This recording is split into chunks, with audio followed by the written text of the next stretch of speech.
Bonjour, je vais vous présenter l'installation de deux portes de téléportation et l'utilisation d'un matériau animé sur celle-ci pour leur donner l'apparence d'un matériau énergétique. Montrer le résultat, donc là on voit les deux portes sont en place, et la première est ici, la deuxième est là. Pour la démonstration, l'idée c'est qu'elles ne soient pas trop loin l'une de l'autre pour que on puisse aller aussi à pied de l'une à l'autre. Dans l'absolu, dans un vrai jeu, elle serait bien sûr espacée.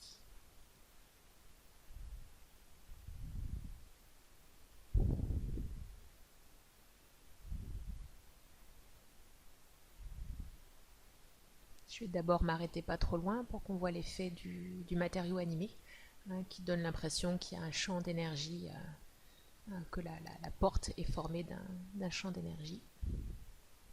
Et puis je vais me diriger vers la porte.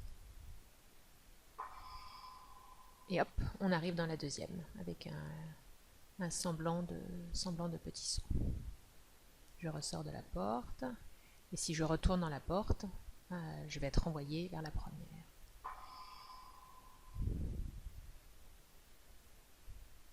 Si je viens d'une porte et que je retourne dans l'autre,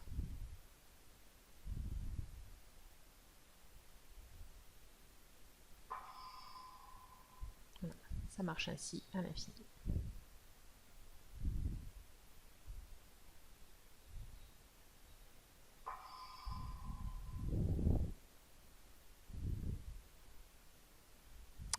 Alors, comment tout ça, ça fonctionne? On va d'abord regarder le matériau. Donc, c'est un matériau qui est composé d'abord pour le début de l'apparence par essentiellement un noise, pour lequel j'ai choisi le fast gradient, la fonction fast gradient, qui est le noise qui pèse le moins lourd en termes de quantité de calcul. Et c'est ce noise-là qui permet d'obtenir ce bruit ici. Donc là, la forme, je peux essentiellement la changer avec le paramètre level scale. Alors, là, on ne voit plus grand-chose.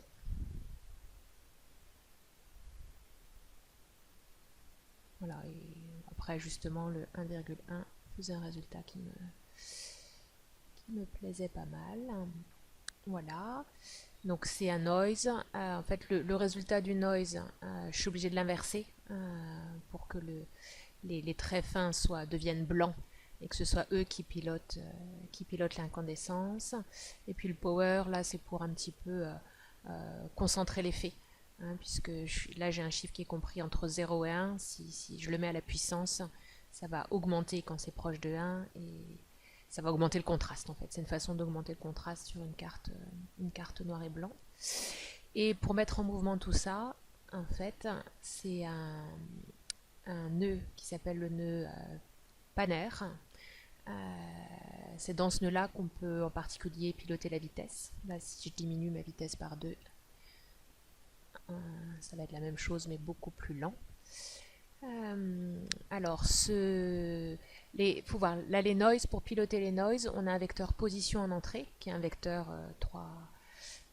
3D. Et puis là, le panner, ça permet de faire bouger des coordonnées XY. Donc je rentre en entrée des coordonnées XY, mais ça peut être XZ ou YZ. Ça, c'est moi qui choisis en fonction du résultat escompté. Et pour avoir les coordonnées de mon point, j'utilise le world position, l'absolute world position, sur lequel j'applique un paramètre tiling pour pouvoir changer l'échelle. Et puis sur lequel je vais appliquer le masque RG, donc ça va correspondre en fait aux coordonnées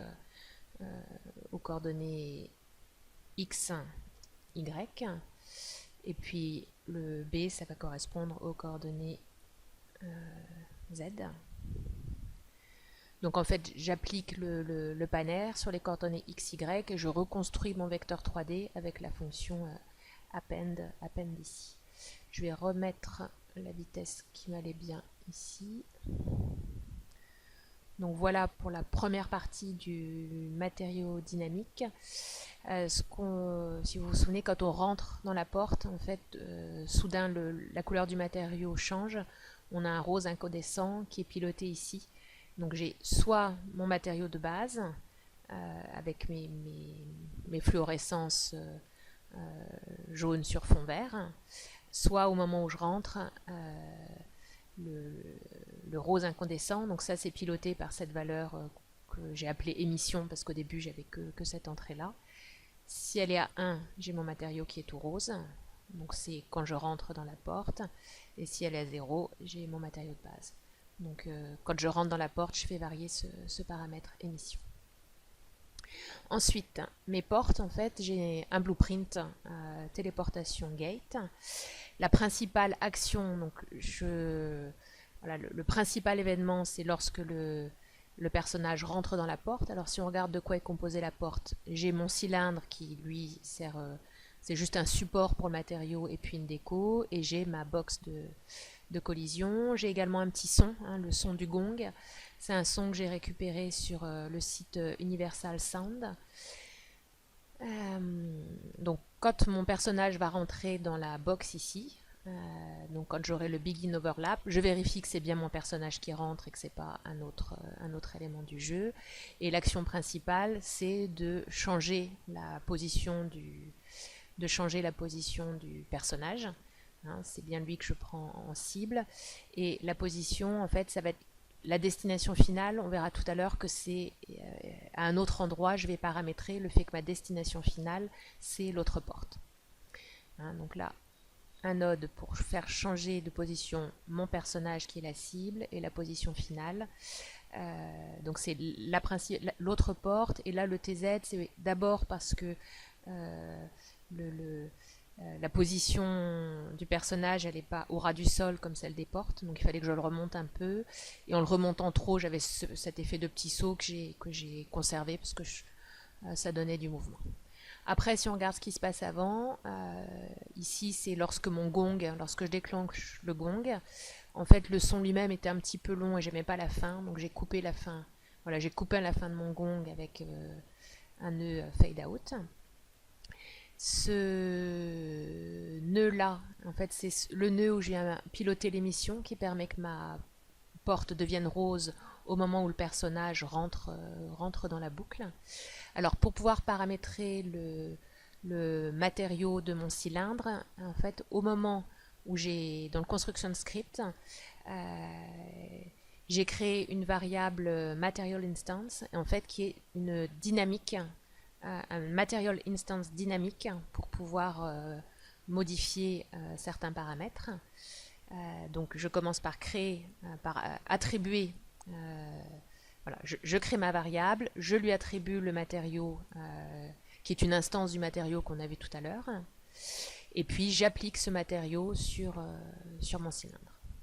Et c'est le fait d'avoir fait tout ça qui me permet après, dans l'event graph, de pouvoir ici venir modifier et colorer en rose mon cylindre. Alors bien sûr, quand mon personnage sort du cylindre, je remets l'émission à 0 pour que le cylindre retrouve sa couleur verte.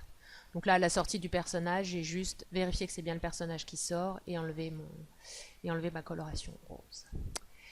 Alors là, on voit qu'on a une variable supplémentaire qui est... oui, j'ai mon personnage qui alterne entre les deux portes. Si j'avais pas ce petit système-là, en fait, une fois qu'il rentrerait dans une porte, eh ben, il ferait des sauts. En fait, il n'arrêterait pas d'osciller, il ferait un ping-pong entre les deux portes. Puisque il arrive dans une porte, il rentre, il est téléporté vers l'autre porte. Comme il rentre dans l'autre porte, bing, il serait téléporté vers l'autre porte et ainsi de suite. Donc pour éviter cet effet de ping-pong entre les deux portes, j'ai dû rajouter une variable supplémentaire. Cette variable, en fait, elle est dans le blueprint, elle est portée par le blueprint personnage, ici. Donc c'est cette variable, est-ce que le personnage vient de téléporter? Cette variable elle est créée ici, par contre elle est modifiée dans mon blueprint téléportation. Si jamais mon personnage vient de téléporter, voilà, qu'il arrive dans ma boîte et qu'il est en train de téléporter, Et bien dans ce cas-là, il ne se passe rien. Je remets ma téléportation à 0. Par contre, je lance pas de nouvelle téléportation. Par contre, si mon personnage rentre dans la boîte alors qu'il ne vient pas de téléporter, que la téléportation est à 0, dans ce cas-là, je mets la téléportation, je dis oui, il vient de téléporter, il est en train de téléporter. Je lance mon gong, l'émission, un petit délai, c'est pour pas qu'il disparaisse trop vite, et puis la téléportation. Donc là, il vient de téléporter. Quand il va arriver dans la nouvelle boîte, mon téléport sera à 1, donc le chemin qu'il fera, il rentre dans la nouvelle boîte, le téléport est à 1, pouf, je remets le téléport à 0, mais il ne se passe rien. Et il faut qu'il sorte, puis il re-rentre pour qu'il soit à nouveau téléportable. Donc ça, c'est la raison d'être de cette variable téléportation. Et ensuite, comment je m'organise pour que cette variable destination. Alors destination déjà comme variable, pourquoi il ne me dit pas comment je fais pour voir ce que c'est? C'est une référence. Non, object type, c'est voilà, c'est un object référence. Donc c'est je place une encre. En fait, je place une encre dans ma blueprint. Et ce qui me permet après, là je reviens, je suis dans le level, dans le blueprint level, pour aller pour arriver ici, je fais blueprint, open level blueprint. Et en fait, dans le level blueprint, alors d'abord, une fois que j'ai construit mon blueprint gate, il faut que j'aille les placer dans mon paysage. Elles sont ici. Donc là, j'ai mes 2 gates que je vais voir dans mon outliner. Elles sont là. Et quand j'ai mes 2 gates dans l'outliner, que je retourne dans le blueprint level, donc là je vais réduire un petit peu. Là, dans le blueprint level, une fois que j'ai sélectionné mes gates, je peux faire create référence. Create référence to the selected actor. Et donc là, il me crée les références à mes deux gates. Et là, je peux aller chercher mes variables destination. Voilà, donc c'est comme ça que j'appelle ces nodes-là. Et là, qu'est-ce que je lui dis? Qu'au début du jeu, je lui dis que la destination de la porte 1, c'est l'object référence de la porte 2, et la destination de la porte 2, c'est l'object référence de la porte 1. Donc là, comme ça, mes destinations, elles bougent en même temps que mes portes. Je pense que j'ai fait le tour des explications. On refait juste une petite démo. Hop.